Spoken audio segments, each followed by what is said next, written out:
What's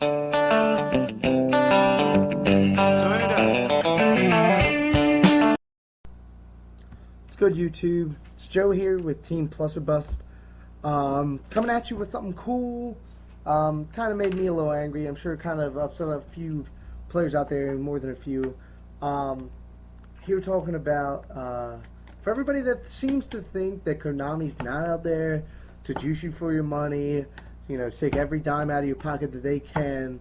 For everybody out there that seems to think they want to make this game better and prolong its existence, like, yeah, they want to do that, but there's a whole nother different level. They're out there to get any cent they can out of your pocket for what they make, putting out product. And that is for this new thing that came out just in the news, and it's all about, boom, this guy, Hanzo Tin. Announced a couple days ago. Turns out they're reprinting Rescue Rabbit and Shockmaster. Now there's your little faith. There's a little faith taken away in Konami right there, because guess what? Shockmaster, as of yesterday, was at $60, and today people can get it for $25, and that's a little pricey, seeing as the reprint is coming at the end of this month.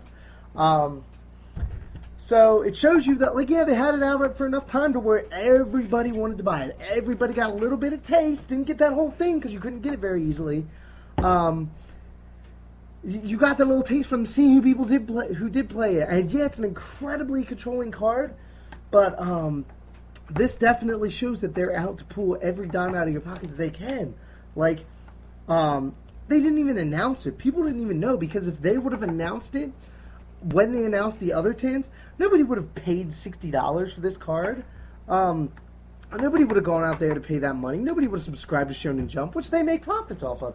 So they went out, and it's really funny. What I think is they have it on the website. It's like, oh, you didn't think it was coming.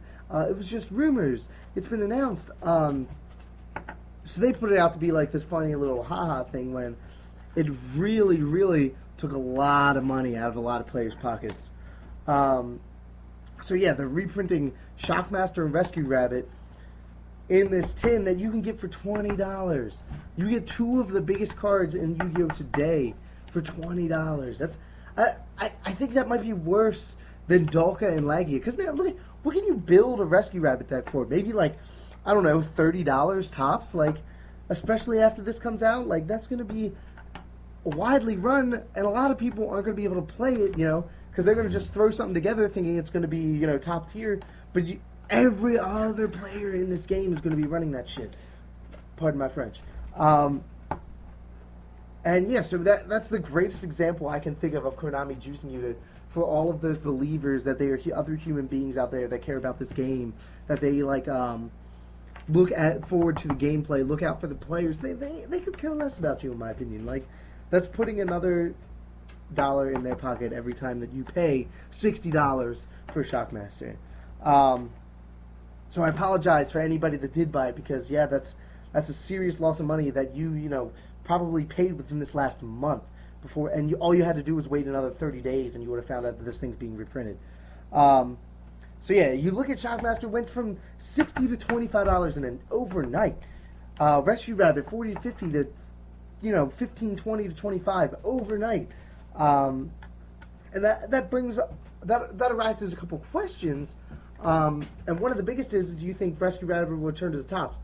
Honestly, I don't think so, because it still has all these limitations between losing a Rescue Rabbit, losing a tour guide. Still not a bad deck by any stretch, because there's a lot of good fillers that you can put in there with Thunder King and everything, and we won't even go into the Thunder King topic, because, I mean, it is one of the great utility cards today, and I think with Thunder King being at 3, you can see a lot of play with it, and it just adds another control aspect to Dino Rabbit. But that's another thing altogether. It also brings up another question: how much play do you think Shockmaster will get? I personally really, really don't like the card because of the requirements. Like, it takes a lot of monsters. It's a lot of commitment to that card, and I mean, yeah, it's good, but it it has both ends. Like, you overcommit to it, they somehow pull compulsory when it's summoned, things like that.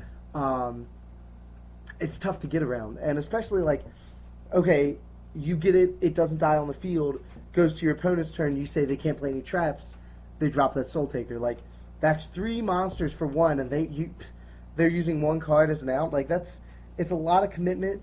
It sees a lot of play in the Gear decks, which are incredibly consistent. And I think Shockmaster being what it is and being less price-wise now and more availability, I mean, I understand it's like a supply and demand thing within. That's why its price rose so high. But now the fact that it's at like 25 and the reprint's going to be even less, you're going to see a lot of people building subpar Gear decks, and I think that hurts the integrity of the game when it takes less strategy to build a deck because the availability is so widespread. And I think I think Gear play will rise not only because of Shockmaster, but I think Gears are going to rise naturally because you're starting to see them top of a lot of events. You're starting to see them top in large numbers. It's kind of like when Rescue Rabbit or Dino Rabbit first came out. You started to see more and more and more of it to the point where it was topping 15, 20 out of top 25, things like that. So I think things will generally stay the same. I just think it was a real low blow to release this a month after people knew Shockmaster was coming out and dropped all that money onto it. So I just wanted to shoot something to you guys about that. So please, if you guys, this is basically to sum it all up, I think it is basically Konami are a group of douchebags. I can't really think of any other way to bluntly say it as that. The fact that they literally gave you something that was so good, or so, I don't want to say good, but it was so hyped. They gave it to you in small numbers and were like, oh, here's a little taste. You obviously are going to want more of it. It's like if you get like a tiny bite of cake, you're going to want more cake, you know? So I think it's just Konami being total douches, giving you this, and then people are going out and buying this thing, and they're like, yes, I finally have my own, and now it's going to be available to the entire public for pennies on the dollar, kind of thing. So I just wanted to rant to you guys for a little bit about that because it aggravates me so much. I'm really glad I didn't buy one myself at such a high price, because I mean, now, you know, what does that mean for the future? Why would I spend $120 in the future for a card that I know could possibly be reprinted within a month of it coming out? So please, guys, give us some input and everything. We'd love to hear from you. Rate, comment, subscribe.